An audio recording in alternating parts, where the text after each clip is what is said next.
చిన్న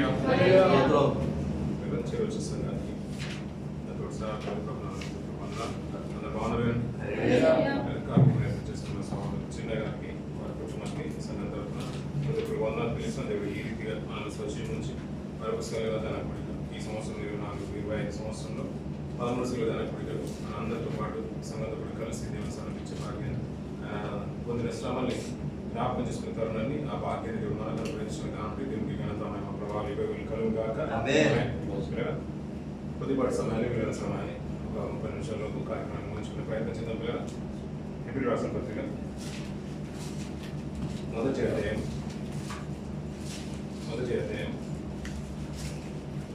9వ వచనం ఇది బాగానే కొనసాగుతాం. పైన 9వ వచనం 2వ అధ్యాయం 9వ వచనం దేవుని కృప వలన ఆయన ప్రతి మనుషుని కొరకు మరణము అనుభవించినట్లు దూతల కంటే కొంచెం తక్కువ వాడిగా చేయబడిన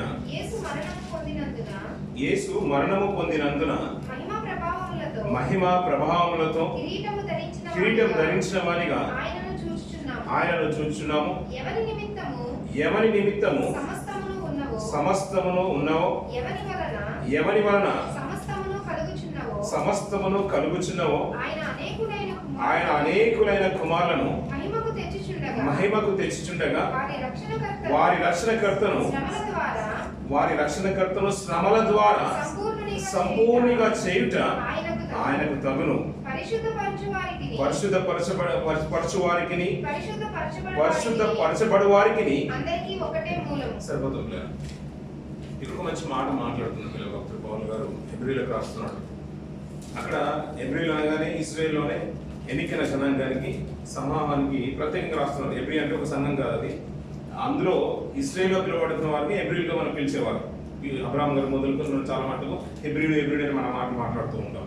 అక్కడ ఉన్న హెబ్రీలకు తెలియజేస్తున్న మాట ఏంటంటే, అక్కడ ఒక మాట చూడండి పిల్లలు, దేవుని కృప వలన ఆయన ప్రతి మనుషుని కొరకు మరణము అనుభవించినట్లు అంట, దేవదూతల కంటే కొంచెం తక్కువ వాడుగా చేయబడ్డాడంట. యేసు మరణము పొందినందున మహిమా ప్రభావాలతో కిరీటం ధరించిన వానిగా ఆయన చూస్తున్నాము.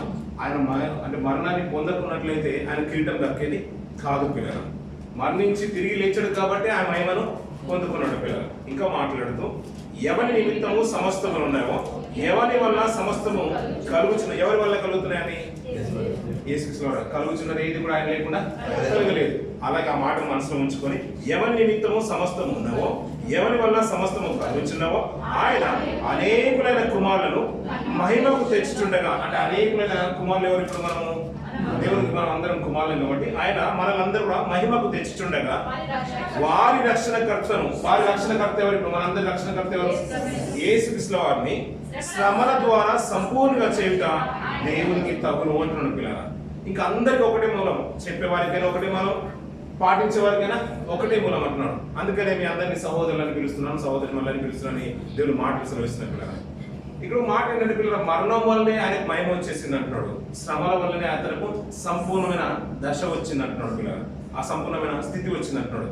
మనం కూడా ఈ లోకంలోకి వచ్చిన తర్వాత పిల్లలు మనకు 2 విధాలుగా మనకు కనబడుతుంటాయి. పుట్టుక, చావు కనబడుతూ ఉంటుంది. అప్పుడప్పుడు కొన్ని కష్టాలు కనబడుతుంటాయి, మిగతా కాలంలో సుఖాలు కనబడుతూ ఉంటాయి. ఈ రెండింటికి వ్యత్యాసం మనకు బాగా తెలుసు పిల్లలు. అలాంటి తరుణాన్ని 2 భాగాలుగా మనము ఈరోజు కొన్ని మాటలు మనం ధ్యానం చేద్దాం పిల్లలు. ప్రభువైన యేసు జీవితంలో జరిగిన సంఘటన మనకు జ్ఞాపకం చేసుకుందాం.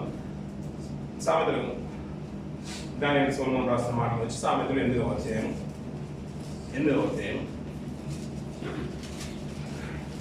30-31 వర్షాలు చూద్దాం పిల్లలు. నేను ఆయన యొద్ద అని నేను అనగా ఎవరు? ఇక్కడ పైనుంచి మాటలు చూస్తూ ఉంటే జ్ఞానము అంటాడు. జ్ఞానం అంటే ఎవరు? యేసుక్రీస్తు వారు పిల్లలు. జ్ఞానము ఘోషిస్తున్నాడు, యేసుక్రీస్తు వారి గురించి చెప్తున్నాడు.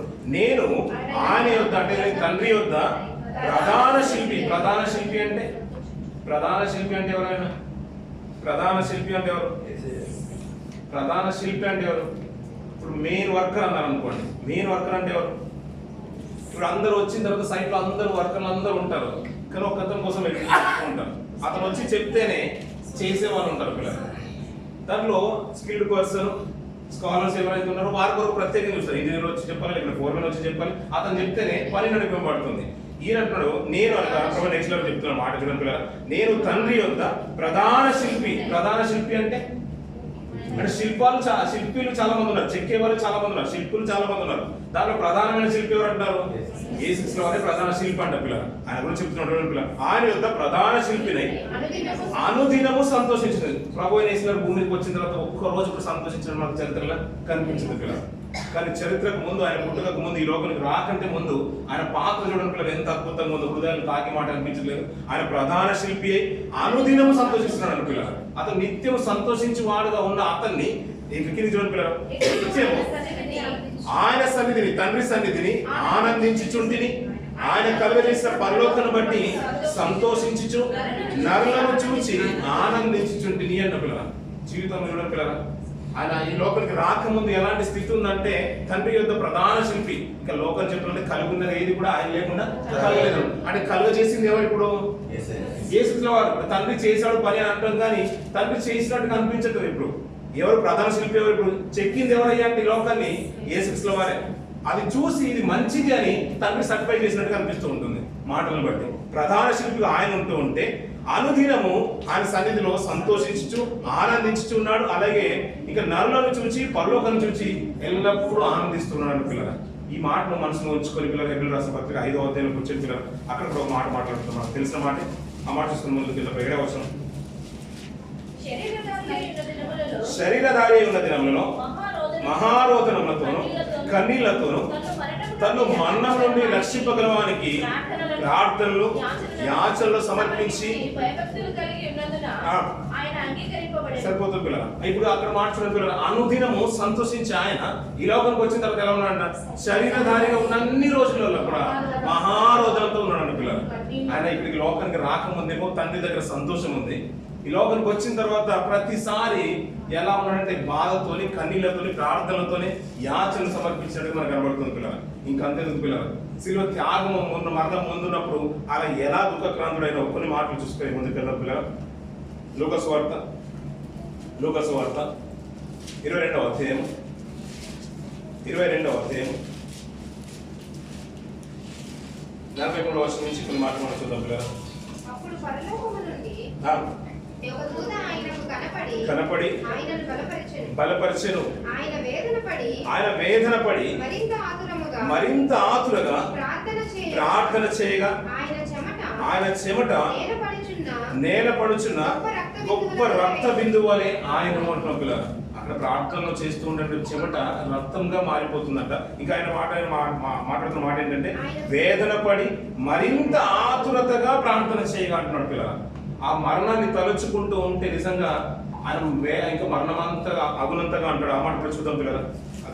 సువార్తల్ని ఆ మాట కూడా చూసుకుని ముందుకు వెళ్దాం.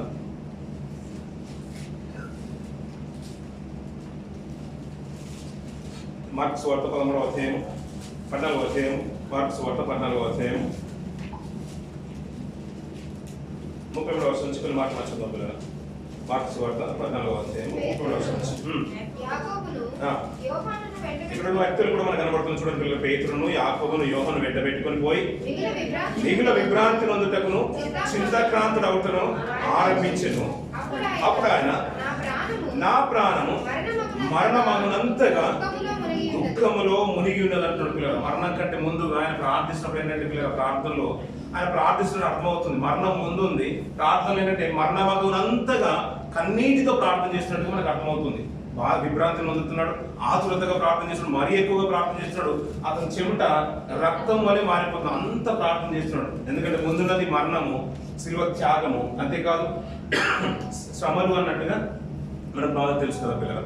ఇవన్నీ మనసులో ఉంచుకుంటూ కొన్ని విలువైన మాటలు ఇక్కడ ముగ్గురు వ్యక్తులు కనబడుతున్నారు. పేతురుని, యాకోబును, యోహాను వెంట పెట్టుకున్నారు. ఇలాంటి వీరు సజీవంగా నిలుస్తున్న కాలంలో ఒక సందర్భాన్ని జ్ఞాపకం చేసుకొని ఈ రోజు కార్యక్రమంలో చేసుకునే ప్రయత్నం చేద్దాం కదా. మత్తయి సువార్త 20వ అధ్యాయం 20 వచనం 21 వచనం చూద్దాం కదా. మత్తయి సువార్త 20వ అధ్యాయం 20 నుంచి అప్పుడు జెబెదాయి కుమారుల తల్లి తన కుమారులతో ఆయన యొద్దకు వచ్చి నమస్కారం చేసి మనవి చేయబోగా నీవేమి కోరుచున్నావని ఆయన అడిగాను. అందుకు ఆమె నీ రాజ్యమందు ఈ నా ఇద్దరు కుమారులలో ఒకడు కుడి వైపునను ఒకడు నీ ఎడమ వైపునను. సరిపోతుంది. ఈ సందర్భాన్ని మనకు బాగా తెలుసు కాబట్టి ఈరోజు కొద్దిగా క్లుప్తంగానే మనం మాట్లాడుకునే ప్రయత్నం చేద్దాం. ఆయన మరణమగునంతగా ప్రార్థించే తరుణంలో అక్కడ పేతురు కనిపించారు, యాకోబు కనిపించారు, యోహాను కనిపించారు. యాకోబు యోహాను వీళ్ళు ప్రత్యేకంగా అన్నదమ్ములుగా కనబడుతున్నారు. వీరు పిల్లరా వీరు సజీవంగా ఉన్నప్పుడు ఆయన పరిచయంలో పాలిభాగస్తులు ఉన్నప్పుడు వారి యొక్క తల్లి వచ్చిందంట. వారి యొక్క తండ్రి గారి పేరు అంటే జెబెదయి కుమారులు. వీరిద్దరూ వాళ్ళ తల్లిని వెంట పెట్టుకుని వచ్చినట్టు కనబడుతుంది. వాళ్ళ తల్లి వెంట పెట్టుకుని వచ్చినప్పుడు అంటే యేసుక్రీస్తు వారికి ఒక మాట అక్కడ రాగానే యేసుక్రీస్తు వారికి ఒక సందర్భం అర్థమైపోయింది, ఏదో అడగాలని వచ్చింది అని. అమ్మా నీ కోరిక ఏంటి, ఏం మనవి చేసుకోవాలనుకున్నావు అంటే అప్పుడు ఒక మంచి మనవి చెప్తుంది. పిల్లలు ఏమని చెప్తుంది, నీవు మహిమ మందు కూర్చున్నప్పుడు, నీవు సింహాసనం మందు కూర్చున్నప్పుడు నా కుమారులు ఇద్దరికి చడవ ఒకటి అంటే లెఫ్ట్ సైడ్ నొక్కని రైట్ సైడ్ నొక్కని కూర్చుండడానికి స్థలం ఇవ్వమని అడుగుతుంది. పిల్లలు అది ప్రభు చెప్తున్న మాట. పిల్లలు అందుకు యేసు మీరేం అడుగుతున్నారో అది మీకు తెలియదు, నేను త్రాగబో గిన్నెలోనిది మీరు త్రాగగలరా? సరిపోతుంది. పిల్లలు ఇక్కడ చూడండి. పిల్లలు ఆమె తల్లి ఆ మాట అనగానే వెంటనే మీరు ఏం అడుగుతున్నారో మీకు అర్థం అవ్వట్లేదు. నేను త్రాగబో గిన్నెలోనిది మీరు త్రాగగలరా అంటే వారు ఏమంటున్నారు, త్రాగుదుము అంటున్నారు. మనం కూడా అడగాం అనుకోండి. ఇప్పుడు మనల్ని కూడా ప్రభావం అడిగారు అనుకోండి. మరి ఇన్ని రోజుల నుంచి విశ్వాసంలో కొనసాగుతున్నారు కదా, బల్లాలను మీరు పుచ్చుకుంటున్నారా సంగమాన్ని సేవలు అడిగారు అనుకో, మీరు ఏమంటారు పిల్లలు? అవునండి పుచ్చుకుంటున్నామండి. అప్పుడప్పుడు రొట్టెలు ఇండియా నుంచి కూడా వస్తున్నాయి మాకు బ్రెడ్, ఆ తర్వాత ద్రాక్ష రసం కూడా వస్తుంది, గిన్నె మీ దగ్గరకు వస్తుంది కదమ్మా, మరి గిన్నెను తీసుకుంటున్నారా మీరు అంటే ఏమంటారు మీరు? తీసుకుంటున్నామండి అంటే ఆ రోజు ప్రభు శిష్యులకు ఇచ్చేసాడు, మేము పుచ్చేసుకుంటున్నాము, మేము కూడా త్రాగుతున్నాము అని మీరు చెప్తారు పిల్లలు. ఇక్కడ కూడా యోహాను గారు యాకోబు గారు కూడా అదే అంటున్నారు, ప్రభా నువ్వు త్రాగగలంటున్నావు, త్రాగడంలో తినడంలో మేము ముందు ప్రభా మేము కూడా త్రాగగలము అనేది. ఆయన మీరు గిన్నెలోని త్రాగుదురు కానీ నా కుడి వైపునను నా ఎడమ వైపునను కూర్చుండనిచ్చుట నా వశమున లేదు అంటారు పిల్లలు. ఇదే సందర్భాన్ని మార్కు గారు కూడా రాస్తున్నారు, అలాగే లూకా గారు కూడా రాస్తుంటారు పిల్లలు. ఆ మాట కూడా చూసుకొని ముందుకెళ్దాం. 10వ అధ్యాయం మార్కు సువార్త 10వ అధ్యాయం 35వ వచనం నుంచుకొని మాట చూద్దాం పిల్లలు. ఆయన ఎదురుకు వచ్చి బోధకుడా మేము అడుగునదెల్లా మా చేయకూర్చున్నామని చెప్పగా సరిపోతుంది. ఇది మనం చదువుకున్నాం కాబట్టి కిందికి 39వ వచనం కూడా చదువుదాం. అప్పుడు యేసు నేను త్రాగుచున్న గిన్నెలోనిది మీరు త్రాగెదరు, నేను పొందుచున్న బాప్తిసము. ఇక్కడ మంచి మాట చూడండి, ఇంకొక మాట దానికి యాడ్ అవుతుంది. అంతకుముందు ఏమన్నాము, మా గిన్నెలోని మాత్రమే మీరు త్రాగలుగుతారు. ఇక్కడ మళ్ళీ మార్కు గారికి వచ్చేసరికి ఇంకా పొందే బాప్తిసం అనేది కూడా ఒకటి ఉంది. దీంట్లో మీరు బాప్తిసం కూడా పొందుకుంటారు, గిన్నెలో కూడా మీరు త్రాగగలుగుతారు. అయినను కానీ నా కుడి వైపునను ఎడమ వైపునను కూర్చుంటా నా వశంలో లేదు, అది ఎవరికి సిద్ధపరచునో వారికే దొరుకుతుందని పిల్లలు. చదువుకున్న ప్రతి మాట రెఫరెన్స్ అనేది మనం గుర్తుంచుకున్నాం పిల్లలు. ఆయన మనకు రక్షణకర్త. ఆయన ఎందుకు కొంచెం తక్కువ వాడుగా చేపట్టాడంటే మరణం నొందాలి కాబట్టి దేవదూతల కంటే కొంచెం తక్కువగా చేపట్టాడు. అతను మరణం నొందిన దాన్ని బట్టే మహిమలోకి వెళ్ళబడ్డాడు. అలాగే అతనికి విశ్వాసంలో మనం విశ్వాసకర్తగా ఎంచుకుంటున్నాం కదా, మహిమలోకి నడిపింపబడాలి కాబట్టి మనందరినీ మహిమలోకి నడిపించడానికి ఆయన శ్రమల ద్వారానే సంపూర్ణంగా చేయబడ్డాడు, మహిమను పొందుకున్నాడు. ఇప్పుడు మనం కూడా శ్రమ పడుతున్నాం.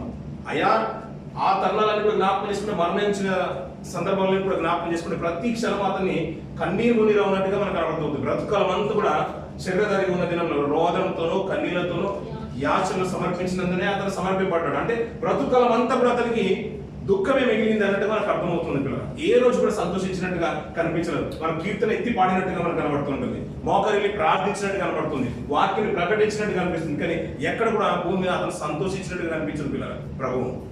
కానీ అతను రాకముందు ఎలా ఉన్నాడంటే అనుదినము నిత్యము పరలోకాన్ని బట్టి, అతను చేసిన క్రియలను బట్టి, దేవుడి సన్నిధిని బట్టి నరులను చూస్తూ సంతోషించాడండి పిల్లలు. అలాంటి ఆయన్ని కిందికి తీసుకొచ్చింది మనం పిల్లలు. ఆయన ప్రతి క్షణము బాధ పెట్టింది మనం. ఇక్కడ ఉన్న రోజు 33 సంవత్సరాల కాలం అంతట్లో కూడా అతను నలుగగొట్టబడుతూనే ఉన్నాడు పిల్లలు. ఇంకా శిలువ యాగాన్ని స్మరణ తెచ్చుకుంటూ కన్నీరు మున్నీరు అవుతున్నాడు. దేవా ఇంకొక మంచి మాట అప్పుడు మాట్లాడుతుంటాడు చూడండి పిల్లలు. అది మార్కు గారు మత్తయి సువార్తలు కూడా చూద్దాం, అలాగే లూకా సువార్తలు కూడా మాట్లాడుతూ ఉంటాడు. యోహాను సువార్త కూడా వచ్చాడు పిల్లలు. ఇక్కడ మార్పు చూసుకొని ముందుకు వెళ్దాం. 30 నుంచి కిందికి చూద్దాం కదా. అప్పుడు ఆయన, నా ప్రాణము మరణం అవనంతగా దుఃఖంలో ఉన్నది, మెలకు ఉండని వారితో చెప్పి కొంత దూరం సాగిపోయి నేల మీద పడి సాధ్యమైతే ఆ గడియ, ఏ గడియ తొలగిపోవాలని ప్రార్థన చేస్తున్నాడు దేవుడు? శిలువ మరణము అది తొలగిపోతే బాగుండు అని ప్రార్థన చేస్తున్నాడు. అంతే కదా పిల్లలు? ఆ గడియ తొలగిపోతే బాగుండు అంటున్నాడు. కింది చూడండి పిల్లలు. ఇంకా నాయనా తండ్రి, ఇప్పుడు తండ్రికి సమస్తము సాధ్యమైన విషయం చాలా సందర్భాలు మనం వింటూ ఉంటాం. ఈ సందర్భాలు కూడా ఈ ప్రస్తావన తీసుకొచ్చిన విషయం మనకు తెలియదు పిల్లలు. శిలువ మరణానికంటే ముందు కూడా అంటున్నాడు, తండ్రి నీకు సమస్తము సాధ్యమే, ఈ గడియ నా యుద్ధం నుంచి తొలగించేసాయి. ఎందుకంటే శిలువ మరణం మామూలు కాదు. మరణం అంటేనే మామూలు కాదు పిల్లలు. అది రాజును సైతం కదిలించేసింది పిల్లలు. అలా కదిలించినప్పుడు నీ చిత్తమైతే చూడండి పిల్లలు, ఈ గిన్నె నా యుద్ధ నుండి తొలగించును, అయినను నా ఇష్ట ప్రకారము కాదు, నీ చిత్త ప్రకారమే కానిము అంటారు పిల్లలు. అయ్యా మీరు గిన్నెలో ఉంది త్రాగలేరు అంటే మేము గిన్నెలో త్రాగలుగుతాం అన్న. మనం కూడా అన్నాం కదా పిల్లలు. లేదు మీరు పొందవలసిన బాప్తిసం ఉంది, ఆ బాప్తిసం మీరు పొందాలంటే మీ బాప్తిసం కూడా పొందగలుగుతాం అన్న.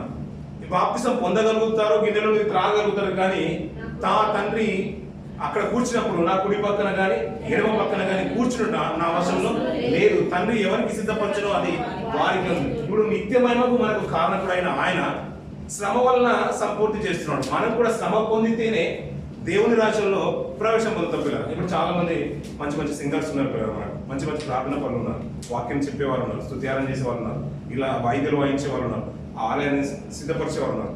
ఎవరిదో ఒక ప్రార్థన, ఎవరి యొక్క విశ్వాసం దేవునికి ఇష్టం ఉంటుంది కదా. మన అందరిలో ఎవరినో ఒక్కరిని ఫస్ట్ గా నిలబెడతారు కదా దేవుడు. ఎవరు నమ్ముతారు మరి ఫస్ట్ స్థానంలో?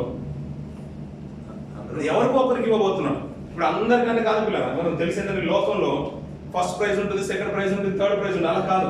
పరుగు పందెంలో పరిగెత్తుకోవాలంట ఒకటే బహుమానం అంట, అది అందరూ పొందుకున్నట్టుగానే పరిగెత్తాలి. ఈ దేవుని పరుగు పందెం అలాంటిది పిల్లలు. అక్కడ పరుగు పందెం అలా పోటీ పడుతున్న వారిలోనే ఇప్పుడు మంచి మాట ఏంటంటే వెంటనే ఆ స్థానాన్ని కబ్జా చేద్దామనే ఉద్దేశంతో వాళ్ళ తల్లి తీసుకుని వచ్చారు. తల్లి కదా పిల్లల చాలా సపోర్టివ్ ఉంటుంది.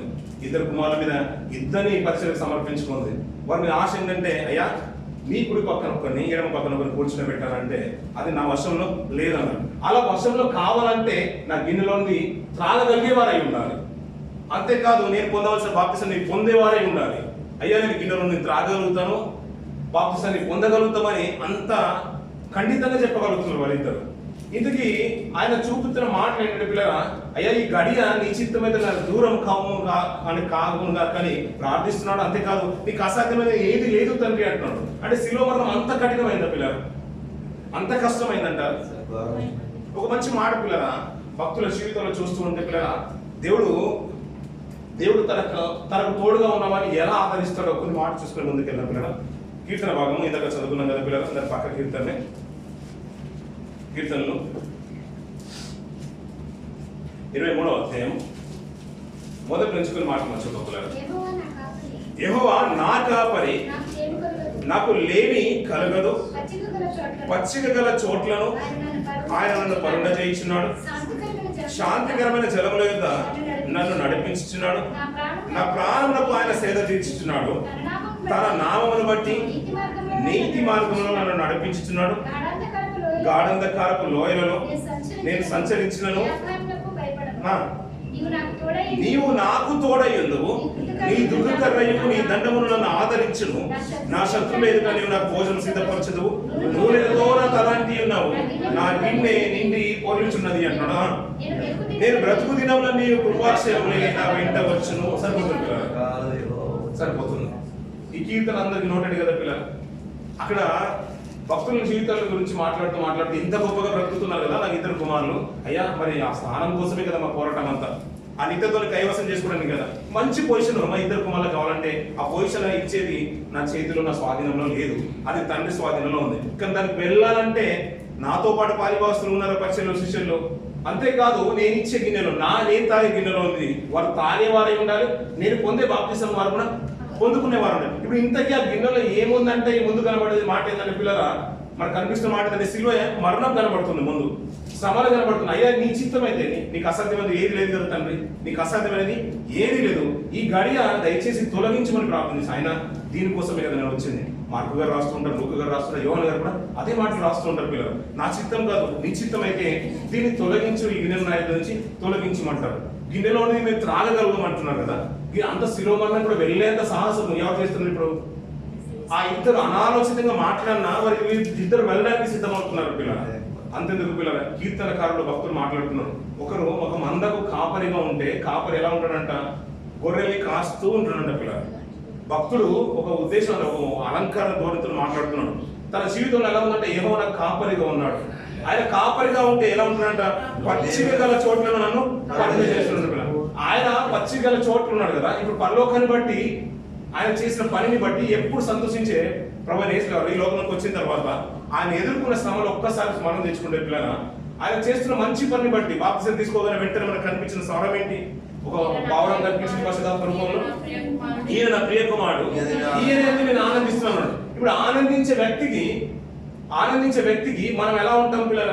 ఇప్పుడు మన భర్త కానీ, మన ఇంట్లో పిల్లలు కానీ, మన తల్లిదండ్రులు కానీ, మనం అంటే ప్రియమైన పిల్లలు అనుకోండి, తండ్రికి తల్లికి కానీ మనం అంటే ఇష్టం, ఎంత ప్రేమగా చూసుకుంటారు. ఇప్పుడు సేవకులు కానీ ఒక విశ్వాసం ఇష్టం అనుకుంటాం, చాలా గొప్పగా చూసుకుంటాం.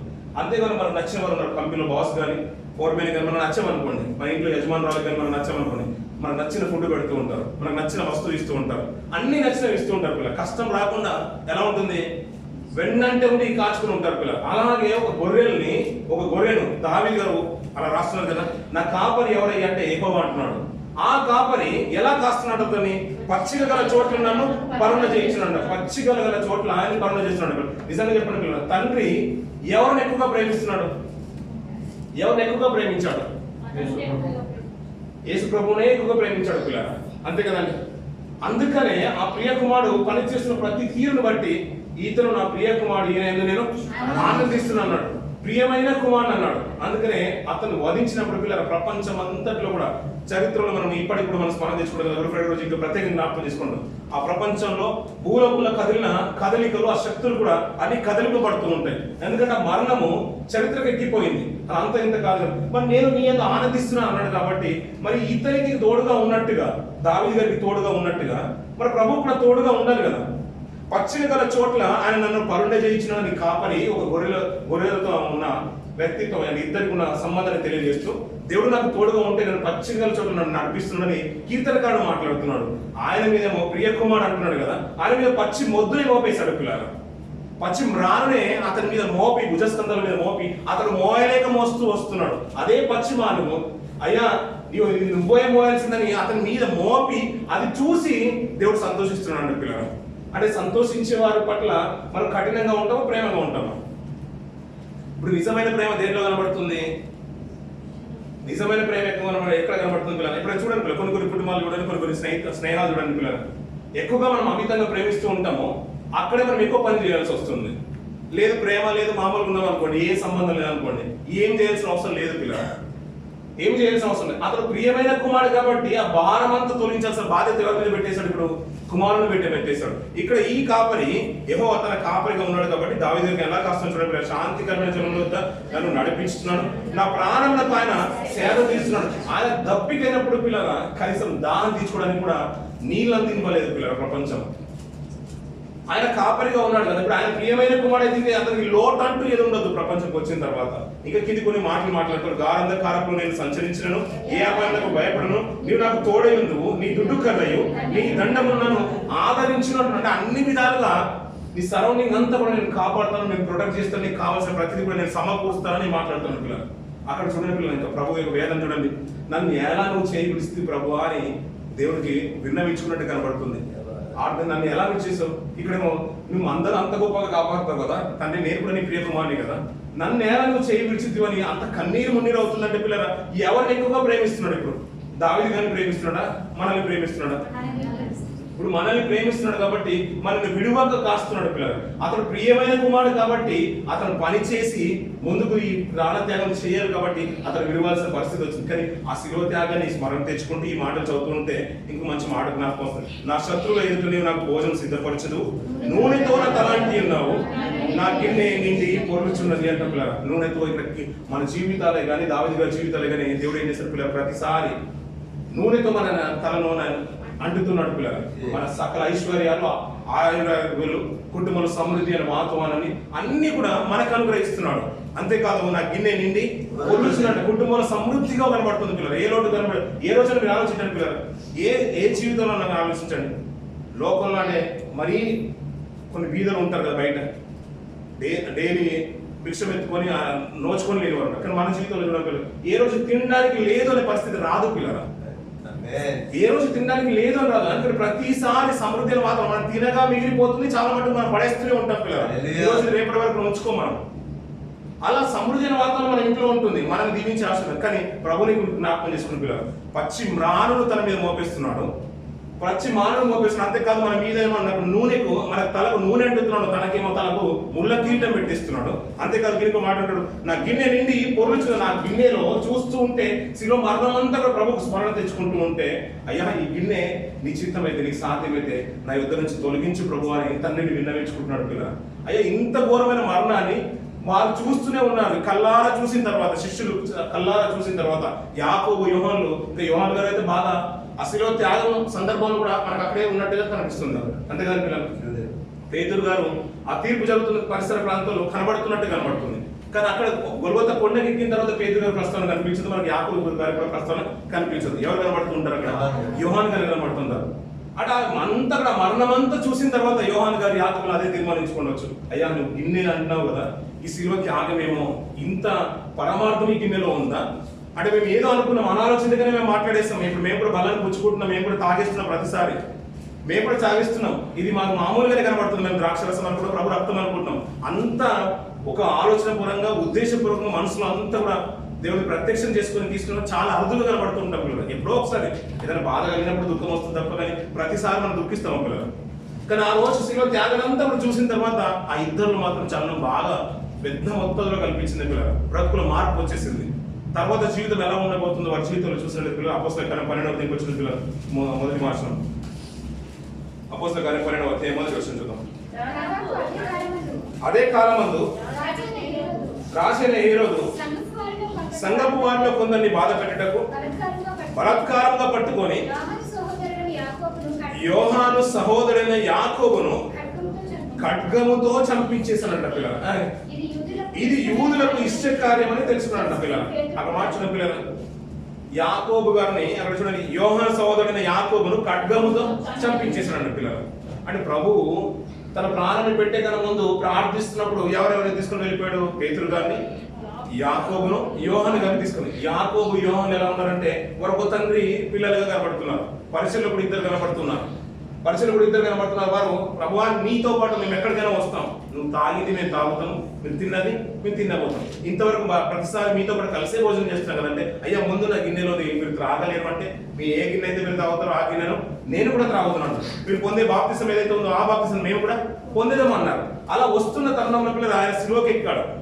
ఆ పచ్చి మ్రాన్ని తన మీద మోపి రాత్రంతా కూడా కొరడాలతో కొట్టి తన వీపునంతా కూడా గాయాలు చేసి దున్నేసి ముళ్ళ కిరీటం పెట్టి శిలువను ఎక్కించిన తర్వాత మరణమంతా కూడా చూస్తూ ఉంటే ఆ ప్రాణ త్యాగాలంతా కూడా చూసిన తర్వాత అయ్యా నువ్వు గిన్నెకు పరమార్థం ఈ దాని శిలువ త్యాగమా ఈ శ్రమలా అని వారు మనసులో దాన్ని ముద్రించుకొని మా బ్రతుకాలం అంతా కూడా ఈ బ్రతికేదంతా కూడా ఎవరి కొరకు బ్రతకాలంటే క్రీస్తు కొరకే బ్రతకాలి. ప్రాణ త్యాగమైనా పర్లేదు అనుకున్నాడు పిల్లలు. ప్రభువు ఏ రీతి అయితే ప్రాణత్యాగం చేశాడో అతని స్మరణ తెచ్చుకుంటూ పరిచర్య కొరకు ఎలా పదింపబడుతున్నట యోహాను సహోదరుడైన యాకోబు ఖడ్గముతో చంపించాను అంటాడు పిల్లలు. ఒక ఖడ్గంతో చంపేశారు అనుకోండి పిల్లలు, ఖడ్గంతో చంపేశారు అనుకోండి, తల తెగనరికేశారు. ఎలా ఉంటుంది పిల్లల సిచ్యువేషన్ అంతా కూడా ఒక్కసారి జ్ఞాపకం చేసుకున్న పిల్లలు. రక్తం ఏర్లై పారిపోతుంది కదా, దాన్ని ఏం కాపాల్సిన అవసరం ఏం లేదు, తెగిపోతుంది, 2 విభాగాలు అయిపోతుంది. అంటే పరిచర్య కొరకు అంతగా తెగించి ముందుకు వస్తున్న జీవితాలు చూడండి పిల్లలు. ప్రభు యొక్క మరణాన్ని చూసిన తర్వాత మా జీవితాలు ఏమాత్రం లెక్కకు సరిపోయినవి కావను, అది ఏమాత్రం సరిపోయింది కాదనుకుంటున్నారు. ఒక మాట భక్తులైన జీవితాలను చూస్తూ ఉంటే అలాగే యోహాను గారి గురించి కూడా ఒక మంచి మాట మాట్లాడుతున్నారు. అదే ప్రకటన గ్రంథము మొదటి అధ్యాయం 9వ వచనం చూడండి పిల్లలు. మీ సహోదరుడు యేసును బట్టి కలుగు శ్రమలను అంటున్నారు. యేసును బట్టి ఏం కలుగుతాయంట? మేలే కాదు, ఏం కలుగుతాయి? ఇప్పుడు శ్రమలు కూడా కలుగుతాయి. రాజ్యములోను సహనములోను పాలివాడవునైన యోహానును నేను దేవుని వాక్యము నిమిత్తము, యేసును గూర్చిన సాక్ష్యము నిమిత్తము. ఇప్పుడు మనకు బాగా తెలుసు కదా పిల్లలు, అతను పరవాసి అయి ఉన్నాడు, అలాగే తర్వాత ఏ రీతిగా చంపబడ్డాడు కూడా మనకు బాగా తెలుసు పిల్లలు. కొన్ని సంవత్సరాల తర్వాత అతన్ని చంపేసినట్టుగా మనకు కూడా తెలుసు. ఇతను వారు తెగించిన జీవితాలు చూడండి పిల్లలు. అంటే దేవుని నమ్ముకుంటే ఎలా బ్రతికేస్తారంటే, ఏదో అనాలోచన మా తల్లిని తీసుకుని వచ్చేస్తాం, మాకు సర్టిఫికేట్ కావాలి, మాకు స్థానాలు కావాలని పేరు నమోదు చేసుకోవడమే కాదు పిల్లలు. ప్రభు యొక్క శిలువ త్యాగాన్ని వారు చూసిన తర్వాత, ఆ మరణాన్ని చూసిన తర్వాత వారి జీవితాలు కూడా అలాగే మార్చబడాలని దేవుని కొరకు ప్రతిష్ఠించుకున్నాడు. ఇక్కడ చూడండి పిల్లలు, యేసు నిమిత్తము, అంటే యేసును గూర్చిన సాక్ష్యము నిమిత్తము పద్మాసు దీపమునకు పరవాసి అయిపోయాడు. అంటే మేము ఊరికి వెళ్ళట్లేదు, ఇప్పుడు మా స్వార్థం కొరకు వెళ్ళట్లేదు. మనం ఏదైనా తప్పు చేసి జైలుకి వెళ్ళిపోతాం, మనం తప్పు చేసి శిక్షలు తింటాం, మనం తప్పు చేసి మాటలు పడుతూ ఉంటాం పిల్లలు, మనం తప్పు చేసి నిందల పాలైపోతున్నాం. అది దేవుని కొరకు వచ్చింది కాదు. వీరు ఒక ఉద్దేశం చూడండి పిల్లలు, యేసును గూర్చిన సాక్ష్యం కొరకే వాక్యం నిమిత్తమే చెరసాలకు వెళ్తున్నారంట. వాక్యాన్ని ప్రకటించినప్పుడే హతసాక్షులు అవుతున్నారంట. ఈ సంఘం కొరకు విస్తరించిపోతుంది. యోహాను గారు వాక్యాన్ని ప్రకటిస్తున్నారు కాబట్టి వెంటనే అతను ఏం చేశారు, పద్మాసు దీపానికి పంపించేశారు పిల్లలు. అక్కడ అవకాశాలే లేవు పిల్లలు. అతని పరిస్థితి చాలా దుర్భరమైన పరిస్థితి. యాకోబు గారిని అయితే ఏం చేశారు, తెగ నరికేశారు పిల్లలు. అలాంటి వారి గురించి మాట్లాడుతూ పేతురు గారు కూడా ఒక మంచి మాట మాట్లాడుతూ అతని గురించి కూడా ఆ మాట కూడా చూసుకొని ముంచేద్దాం పిల్లలు. పేతురు రాసిన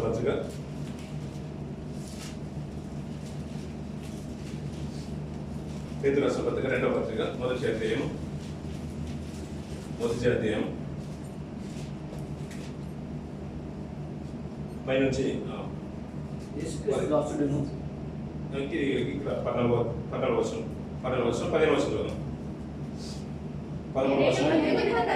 నేను మృతి పొందిన తర్వాత జాగ్రత్త చేసును. చమత్కారంగా కల్పించిన కథలను అనుసరించి మన ప్రభు అయిన యేసు యొక్క శక్తిని, ఆయన రాకడను మేము మీకు తెలుపలేదు గాని ఆయన మహత్యమును మేము కన్నులారా చూసిన వారమై తెలిపితిమి. ఈయన నా ప్రియ కుమారుడు, ఈయన నేను ఆనందించున్నాను. ఆ శబ్దము మహాదివ్య మహిమ నుండి ఆయనకు వచ్చినప్పుడు తండ్రి అయిన దేవుని వలన ఘనతయు మహిమయు ఆయన పొందగా మేము ఆ పరిశుద్ధ పర్వతం మీద ఆయనతో కూడా ఉండిన వారమై ఆ శబ్దము ఆకాశం నుండి లాగా మేము వింటిమి అంటున్నారు. ఎంత మంచి మాటలు, ఆ శైలి కూడా అద్భుతంగా రాస్తున్నాడు. మహాదివ్యం అంటున్నాడు. అందుకు పైన ఆయన మహత్యమును మేము కన్నులారా చూసిన వారమైతున్నాం. ఇవన్నీ కూడా నేను జ్ఞాపకం చేస్తున్నాను కదా. ఆయన చేసిన త్యాగాన్ని, ఆ ప్రభువు ఆయన పొందిన మహిమను మేము కన్నులారా చూసేసాము. ఆయన పొందిన శ్రమలు కూడా మనకు మామూలుగా ఈ చరిత్రలో లెక్కించబడలేదు కూడా, మామూలుగా రాయలేదు. అతని గురించి కూడా ఆయన శిలువ వేడిన తరుణం కానీ, అతను పొందిన గాయాలు కానీ విపరీతంగా పొందేశాడు. అతనితో పాటు ఉన్నవారు ఆ మరణం చూసిన తర్వాత తమ జీవితాలను సమర్పించుకొని, అయ్యా నీ గిన్నెలో మేము తాగగలుగుతామన్నారు, నేను పొందవలసిన బాప్తిసాన్ని నేను పొందుకుంటామన్నారు పిల్లలు. మనకి ఎప్పుడు చూసినా మనకి ఎవరి గిన్నె గుర్తుకొస్తుందంటే, ఎవరి గిన్నె గుర్తుకొస్తుంది? దావీదు గారి గిన్నె గుర్తుకొస్తుంది. మనం కూడా గిన్నె తీసుకుంటాం పిల్లలు. ఆయన గిన్నె తీసుకొచ్చినప్పుడు పిల్లలు ఒక మంచి మాట మాట్లాడుతుంటారు సువార్తలోనే, ఇందాక చదువుకున్నాం కదా పిల్లలు. అలాగే కొరింథీ రాసిన పత్రిక కూడా మంచి మాట మాట్లాడుతున్నాడు. ఆ గిన్నె పొందుకున్నప్పుడు అంటే లూకా సువార్తలో మంచి మాట మాట్లాడుతున్నాడు. 22వ అధ్యాయం 20 వచనం చూద్దాం పిల్లలు. ఆయన 20 వచనం ఆ ప్రకారమే భోజనమైన తర్వాత ఆ గిన్నెను పట్టుకొని ఈ గిన్నె మీ కొరకు చిందింపబడుచున్న నా రక్తం వలన క్రొత్త నిబంధన అంటున్న పిల్లలు. మన దగ్గరికి వస్తున్న గిన్నెలు మనం చూస్తూ ఉంటాం కదా పిల్లలు. దావీదు గారి దగ్గర ఒక గిన్నె కనిపించింది నాకు. అది నూనెతో నిండి పొర్లుచున్నది అన్న పిల్లలు. బ్రతుకు దినాలన్నీ కూడా కృపాక్షేమములే తన వెంట వస్తున్నాం. ఇది మనకు బాగా గుర్తుంటుంది పిల్లలు. మనకి ఇంకా గుర్తుకు రావాల్సిన ఏంటంటే చాలా విషయాలు మనకు గుర్తుకు వస్తుంటాయి. ఏలియా గారి సందర్భంలో ఒక అద్భుతం జరిగింది పిల్లలు. ఒక స్త్రీ వారి ఇంట్లో పిండి పిసుకు తొట్టియు నూనెయు అతను ఉన్నంత కాలం కరువు సంపూర్తి అయ్యే వరకు అది నిలిచినట్టు కనబడుతుంది.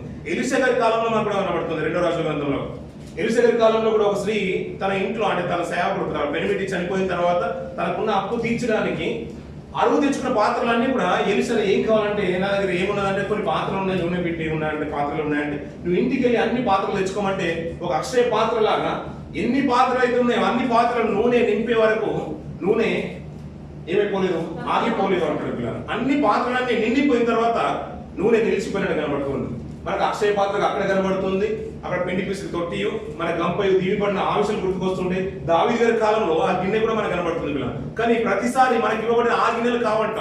ఇక్కడ ఏమంటే ప్రతిసారి మన బల్లను ఆయన శిలువ త్యాగాన్ని మనం స్మరణ తెచ్చుకున్న ప్రతిసారి మన దగ్గర ఒక గిన్నె వస్తుందన్న. ఆ గిన్నెను చూసిన ప్రతిసారి మనకి ఏం గుర్తుకు రావాలంటే శిలువలో ఆయన చేసిన త్యాగమే మనకు గుర్తుకు రావాలంటున్నాడు. ఆ గిన్నె ఏమంటున్నాడు, ఈ గిన్నె మీ కొరకు చిందింపబడిన నా రక్తం వల్ల క్రొత్త నిబంధన. ఇప్పుడు క్రొత్త నిబంధన గ్రంథం మనకు ఉంది కదా, దానికి అంతటికీ ఒకే మూలము నా రక్తమే అంటున్నాడు పిల్లలు. ఆ రక్తాన్ని చేతిలో పట్టుకొని మనం మాటలు ధ్యానిస్తూ ఉంటాం పిల్లలు. ఆ రక్తాన్ని చేతిలో పట్టుకొని మన వాక్యాన్ని చదువుతూ ఉంటాం. అంతేకాదు క్రొత్త నిబంధన అంటే ఇదే క్రొత్త నిబంధన. ఒకప్పుడు దానికి మూలం అంతా వేరు, ఈ నిబంధన అంతా కూడా ఇప్పుడు నా రక్తం వల్లనే క్రొత్త నిబంధన. దీనివల్ల ఏంటంటే మన జీవనానికి మన నిత్యత్వానికి మార్గం దేవుడు సిద్ధపరుస్తున్నాడు పిల్లలు. సిద్ధపరచడానికి ఆయన కొంచెం తక్కువ వాడుగా చేయబడ్డాడు. ఆ మహిమ రక్షణ కర్తకుడు కాబట్టి మన శ్రమ పొందాడు. శ్రమ పొందిన ఆయన నిత్యత్వాన్ని ఏ రీతిగా కైవసం చేసుకున్నాడో మనకు ఆ రీతిగానే శ్రమ పొందుతున్న మనందరినీ కూడా నడిపించడానికి మనకు తోడుగా ఉంటానన్నాడు. శ్రమలో మనకు విధేయత చూపుతానన్నాడు, మార్గనిర్దేశం చేస్తానన్నాడు. కానీ మనం ఆశించవలసింది ఏంటయ్యా అంటే ఆయన గిన్నె ఏదైతే పొందుకున్నాడో ఆ గిన్నెను మనం కూడా ఆశించాలనుకున్నాడు. యోహాను గారు, యాకోబు గారు ఏ రీతిగా ఆశించి తన జీవితాల్లో తన కొరకు సమర్పించుకున్నారో మన జీవితంలో కూడా పిల్లలు మనం చూడాల్సిన గిన్నె ప్రతిసారి మన దగ్గరకు వచ్చే శిలువ త్యాగము ఈ 2 డేస్ కాలం అంతలో కూడా శిలువ స్మరణే తెచ్చుకోవాలి. ఆ తెచ్చుకున్న ప్రతిసారి ఏంటంటే ఆయన రక్తము చిందింపబడ్డది. ఆ రక్తమే మన చేతిలోకి వస్తుంది. అప్పుడప్పుడు గుర్తుంచే పిల్లలు ఏదైనా బలి చేసినప్పుడు కానీ మైక పిల్లలు మనం ఊళ్ళో ఫంక్షన్ చేసినప్పుడు కానీ అప్పుడు ఏదైనా రక్తాన్ని వెంటనే ఒక పాత్రలోకి తీసుకుంటారు పిల్లలు. అంత కూడా అంటే చెల్లెలు అవ్వకుండా ఒక పాత్రలోకి తీసుకుంటారు. అలా తీసుకున్న తర్వాత ఆ రక్తం అంతా అక్కడక్కడ కొన్ని ఛాయలు ఉంటుంది. ఎవరు వచ్చినా కానీ వెంటనే అడుగుతారు ఇది ఏం చేశారని అంటే బలి కోసం అంటారు. అంతెందుకు పిల్లలు సమాన దూత దాటిపోయిన సందర్భం నాకు బాగా తెలుసు కదా. అప్పుడు ఇశ్రాయేల్ గృహాలన్నీ కూడా దాటిపోతున్నప్పుడు వాళ్ళకి ఒక సూచన కనిపించింది. ఏం కనిపించింది? ద్వారబంధాల మీద గొర్రె పిల్ల రక్తం కనబడ్డది పిల్లలు. అదే సందర్భాన్ని మనసులో ఉంటుంది. లోకపరంగా ఆలోచించినట్లయితే పిల్లలు ఏ ఇంట్లో అయినా ఒక బలి జరిగింది అనుకోండి పిల్లలు, ఎవరైనా చనిపోయారు, ఏదైనా ఒక బలి జరిగింది, ఎవరైనా చంపబడ్డారు, పక్కన ఉన్న వారు వస్తూ వెళ్ళిపోతున్నారు అనుకోండి. అప్పుడు ఎవరైనా ఏంటయ్యా ఇది అంటే ఏం అక్కడ శబ్దం ఏం లేదు, ఎవరేం మాట్లాడలేదు, అందరూ మామూలుగా కలర్ఫుల్ బట్టలతో ఉండవలసిన ఆ రోజు వైట్ వస్త్రాలతో అందరూ బయట కనబడతారు. ఏమైందని అడుగుతాను. అప్పుడు ఎవరైనా చెప్పారండి ఒకరు చంపబడ్డారండి, లేదు వాళ్ళకి ఒక ప్రాణత్యాగం అయింది, ఏదో ఒకటి జరిగింది, చనిపోయారు అన్నప్పుడు ఎలా ఉంటుంది వాతావరణం అంతా కూడా ప్రశాంతంగా ఉంటుంది. ఏడుపులు గొడవలు అవే ఉంటాయి పిల్లలు. వారిని అక్కడ ఒక మాట అన్నది కూడా 10 సార్లు ఆలోచించి మనం తిరిగి వెళ్ళిపోతూ ఉంటాం పిల్లలు. అక్కడ ద్వారబంధకులు కూడా గొర్రెపిల్ల రక్తం చూసినప్పుడు కూడా సమారదూత ఏమంటుందంటే ఇక్కడ ఒక పవిత్రమైన గొర్రెపిల్ల రక్తాన్ని చిందించింది కాబట్టి దాని మూలంగా వీరు రక్షింపబడ్డారు పిల్లల. మన ఇంటి దగ్గర కూడా ఇప్పుడు మన దగ్గర కూడా రక్తం ఉంటుంది కాబట్టి మన చేతిలో రక్తాన్ని తీసుకుంటున్నాం కదా పిల్లలు. మన దగ్గర కూడా రక్తం ఉన్నట్లయితేనే రక్షింపబడతాం. మన సావాసంలో ఉన్నామంటాం కానీ బల్లలో పాల్గొనే లేనంత వరకు మన జీవితాలకు నిజమైన నిత్యత్వం లేదు పిల్లలు. మన ప్రొడక్షన్ లేనే లేదు. ఒకవేళ రక్తాన్ని కనుక నువ్వు మనస్ఫూర్తిగా విశ్వసించి నువ్వు తీసుకుంటే నువ్వు ఎలా పోయినా పర్లేదు, నీ ప్రాణాన్ని నువ్వు దక్కించుకుంటావు. అందుకని సేవకుల జీవితాలు చూడండి పిల్లలు. ఇప్పుడు ఈ సేవకుడు పరిచయం కోసం వెళ్ళాడు, దాని గురించి కట్టుకథలు ఎన్నో రకాలుగా తీసుకెళ్ళిపోతారు, కానీ చివరికి అయితే చనిపోయాడు కదా పిల్లలు. శరీరాన్ని మాత్రం చంపగలుగుతారు కానీ ఆత్మను ఎవరైనా చేయగలుగుతారు? ఆ ఆత్మ తిరిగి అంటే ఆత్మను దక్కించుకుంటుంది. ఆ ఆత్మే కావాలి కదా మనకు. ఈ శరీరం ఏ రీతిగా చంపబడినా, ఏ రీతిగా రోగాలు వచ్చి నయమైపోయినా రాకపోయినా, అలాగే మన కృషితో బాధపడుతూ ఉన్నా, అనారోగ్యంతో ఉన్నా, తిరిగి ఆ మహిమ శరీరంగా మార్చబడేది మాత్రము ఆయన ఆత్మను దక్కించుకున్నప్పుడు, ఆత్మను కాపాడుకున్నప్పుడే. అయ్యా ఈ గిన్నె ప్రతిసారి మన చేతికి వచ్చిన ప్రతిసారి మనకు జ్ఞాపకం రావాల్సింది ఏంటంటే ఆయన పొందిన శ్రమలే మనకు జ్ఞాపకం రావాలి. ఇది నిబంధన రక్తం అన్నాడు. అందుకని నేను చిందించిన రక్తం మామూలుగా ద్రాక్షరసం దుకాణంలో కొనుక్కొచ్చింది కాదు, అది షాప్లోకి వెళ్ళి తీసుకొచ్చింది కాదు. దాన్ని చూస్తున్న ప్రతిసారి ఏంటంటే ఆయన చిందించిన రక్తమే గుర్తుకు రావాలి. ద్వారబంధకాలు దాని మీద ఉంటే అది గొర్రె పిల్ల మనకు మాదిరిగా అంటే మారుగా అది వధింపబడ్డది కాబట్టి వారు రక్షింపబడ్డారు. ఇప్పుడు నువ్వు నేను రక్షింపబడాలన్నా కానీ ఆ నిజమైన క్రీస్తు యొక్క శరీరము, క్రీస్తు యొక్క రక్తము మన జీవితంలోకి రావాల్సిందే, మన శరీరంలోకి రావాల్సిందే. దాన్ని చూస్తూ ఆ గిన్నెను మనం ఆపేక్షించే ప్రతిసారి ఏంటంటే అయ్యా ఇది నా రక్తము, నా జీవితం. ఇప్పుడు కొద్దిగా మన పైన పడ్డా మన చేతిలో పడ్డా కానీ ఎలా ఉంటుంది పిల్లలు? ఆ రోజు తెల్లటి వస్త్రాలు వేసుకుని వస్తూ ఉంటారు. పైన పడొద్దన్నట్టుగా ఎంతో జాగ్రత్తగా ఉంటాం పిల్లలు. అది కింద పడ్డ పర్లేదు కానీ మన పైన మనతో పడిపించుకోం పిల్లలు, అంతేగాని అలాగే ట్రై చేస్తూ ఉంటారు. ఎందుకంటే మరకలు పోవంటారు పిల్లలు. ఏమండి అంత కష్టమైంది, అంత బాధ అనుకుంటే అతను మన కొరకు నలుగొట్టి పెట్టేవాడు కానే కాదు పిల్లలు. మనందరినీ రక్షించడానికి అలా ప్రాణత్యాగం చేశాడు పిల్లలు. ఆ గిన్నెలో తన మరణం అంతా కనబడుతుంది. మరణం అంతా లోనంతగా అతను ప్రార్థిస్తున్నాడు, అయ్యా నీ చిత్తం ఇది సాధ్యమైతే దీన్ని తొలగించమంటున్నాడు. అది మనం పొందేది కాదు, అయినప్పుడు కూడా ఆయన పొందాడు. శిష్యులు కూడా అదే అనుకున్నారు, ఆయన పొందిన దాంట్లో ఇంత త్యాగం ఉంటే మా జీవితంలో మాకేం అవసరం, మాకు ఇష్టమైనదిగా ప్రియమైనదిగా వారు ఎంచుకోలేదు పిల్లలు. వారు ఆ రీతిగానే చంపబడ్డారు. మన జీవితంలో కూడా అలాగే ఉండాలి పిల్లలు. మన శరీరం మీద అంతగా ప్రేమ పెంచుకోవద్దు పిల్లలు. శరీరం మీద అంత ప్రేమ పెంచుకో ఉండాలి, కానీ దేవుని కంటే ఎక్కువగా ఉండొద్దు పిల్లలు. అందుకనే బల్లను పుచ్చుకున్నసారి కానీ, ఆయన రక్తాన్ని జ్ఞాపకం చేసుకున్నప్పుడు కానీ, ఈ శిలువ శ్రమలు జ్ఞాపకం చేసుకున్న ప్రతిసారి ఏంటంటే బల్ల మన దగ్గరికి వచ్చినా, ఆయన శిలువ శ్రమలు జ్ఞాపకం చేసుకున్నా, ఇది మనందరూ ఆయన చిందించిన నిబంధన రక్తము, దాన్ని స్మరణ తెచ్చుకుంటూనే మనం ముందుకు వెళ్ళాలి పిల్లలు. దావీదు గారు పచ్చిక గల చోట్ల అపరుండ వేయిస్తున్నాడంట, శాంతికరమైన జలం దగ్గర నడిపిస్తున్నాడు, మన అందరిని నడిపిస్తాడు పిల్లలు. జలముల దగ్గర తీసుకుని వెళ్ళిపోతున్నాడు, మనల్ని కాస్తాడు, నూనెతో తల అంటుతూ ఉంటాడు. కానీ మనకు నూనెతో అంటిన ఆయన ప్రేమ కుమారుడికి తలకు నూనె లేదు పిల్లలు, తనకు ముళ్ళ కిరీటం పెట్టబడింది పిల్లలు. ఆయన పచ్చిక గల చోట్ల లేడు పిల్లలు, పచ్చి మ్రాను అతని మీద మోపేశారు పిల్లలు. మన చేతుల్ని, మన కాళ్ళని ఆయన చేతుల్లో చెక్కుకుంటున్నాడు, మనల్ని మన పాదలు ఎత్తి పట్టుకుంటున్నాడు పిల్లలు. మన పాదలు సుందరములే అంటున్నాడు. పాటలు పాడేవారు కానీ, సువార్త ప్రకటించేవారు కానీ, వీరందరూ సుందరములు అంటున్నాడు. ఆయన పాదల్లో మేకులు దిగబడ్డాయి పిల్లలు. ఎందుకంటే ఆ దిగబడ్డాయి కాబట్టి మనం సుందరంగా మార్చబడ్డాం పిల్లలు. ఆయన మరణం పొందినట్లయితే ఆ నిత్యత్వం మనకు లేదు పిల్లలు. ఇందాక చదువుకున్న మాట చూసుకుని ముగించేద్దాం పిల్లలు. హెబ్రీయుల రాసిన పత్రిక, పేతురు రాసిన పత్రిక చూసి రెండో పేతురు రాసిన పత్రిక, పేతురు రాసిన పత్రిక మొదటి అధ్యాయం 13వ వచనం చూడండి పిల్లలు. మరియు మన ప్రభువైన యేసుక్రీస్తు నాకు సూచించిన ప్రకారం నా గుడారమును త్వరగా విడిచిపెట్టి వచ్చునని ఎరిగి నేను ఈ గుడారములో ఉన్నంత కాలం సంగతులను జ్ఞాపకం చేసి రేపుట న్యాయమని ఎంచుచున్నాను అంటున్న పిల్లలు. సరిపోతుంది పిల్లలు. ఆ మాటలన్నీ కూడా మనం కంటిన్యూగా నాకు అర్థమవుతుంది. అలాగే 3వ అధ్యాయంలో కూడా అదే మాట మాట్లాడతాం. ప్రియులారా, ఈ 2వ పత్రిక మీకు ఇప్పుడు రాయించున్నాను. పరిశుద్ధ ప్రవక్తల చేత పూర్వమందు పలుకబడిన మాటలను, ప్రభువైన రక్షకుడును మీ అపోస్తుల ద్వారా ఇచ్చిన ఆజ్ఞను మీరు జ్ఞాపకం చేసుకోవాలను విషయములను మీకు జ్ఞాపకం చేసి నిర్మలమైన మీ మనసులను నేను రేపుచున్నాను అంటున్న పిల్లలు. ఈ మాటలన్నీ కూడా మన ఏంటంటే హృదయంలో కలవరం పుట్టాలి పిల్లలు. ఇవన్నీ కూడా భద్రం చేసి మన దగ్గర వచ్చింది ఏంటంటే మనము మన బ్రతుకులు మార్చుకుని ఆయన కొరకు రూపాంతరం పొంది ఆయన కొరకు నమ్మకంగా బ్రతుకుతామని పిల్లలు. అందుకని మార్చుకున్న పిల్లలు, నేను ఈ లోకాన్ని వెళ్ళిపోతున్నాను, అంటే గుడారాన్ని విడిచిపెట్టాల్సిన సందర్భం వచ్చేసింది, నేను మరణం రాబోతుంది, నేను వెళ్ళిపోతున్నాను. కానీ నేను వెళ్లే లోపు మిమ్మల్ని అందరూ కూడా రేపుతాను అంటున్నాడు. మార్చుకున్న పిల్లల మాట ఎలా ఉంది? దేవుని కొరకు బ్రతకాలని ఒక దృష్టి మనలో పుట్టాలని, దేవుని కొరకు నమ్మకంగా బ్రతకాలని, ఒక నిరీక్షణ మనకు కలగాలని, ప్రభు కొరకు ఎలాంటి ప్రాణత్యాగమైన చేయాలని వారు నిశ్చయించుకున్నారంట. వారు ఎలాగైనా మిమ్మల్ని రేపాలనుకుంటున్నాడు పిల్లలు. మనం ఆయన కొరకు బ్రతకాలనుకుంటున్న పిల్లలు. ఆయన త్యాగాన్ని స్మరణ తెచ్చుకుంటూ మన జీవితాలను సరైన రీతిలో కట్టుకుందాం పిల్లలు. ఆయన స్మరణ తెచ్చుకున్న పిల్లలు లోకంలో ఎన్నో గుర్తుకొస్తుంటాయి పిల్లలు. మన శిలువ త్యాగాల్లో ఉన్నప్పుడు మన ఆత్మీయస్థితిని మరొకసారి పదిలపరచుకోవడానికి, మన విశ్వాసాన్ని కాపాడుకోవడానికి, లోకం వైపు వెళ్లకుండా నీతిగా బ్రతకడానికి ఈ శిలువ శ్రమల్ని, ఆ శిలువ ధ్యాన కోరికల్ని మనం సరైన రీతిలో వినియోగించుకుందాం. ఈ కొద్ది మాటలు మన ఆత్మీయతకు ఎంతో దోహదపడాలని కోరుకుంటూ మాటలు ముగిసిన దేవుడు ఈ మాటలు దీవించి ఆశ్రయించిన గాక. ఈ కార్యక్రమం ఏర్పాటు చేసుకున్న ప్రియ సహోదరులు చిన్న గారికి, అలాగే లత గారికి మనస్ఫూర్తిగా వందలు తెలిసి దేవుడు మాటలు దీవించి ఆశ్రయించిన గాక.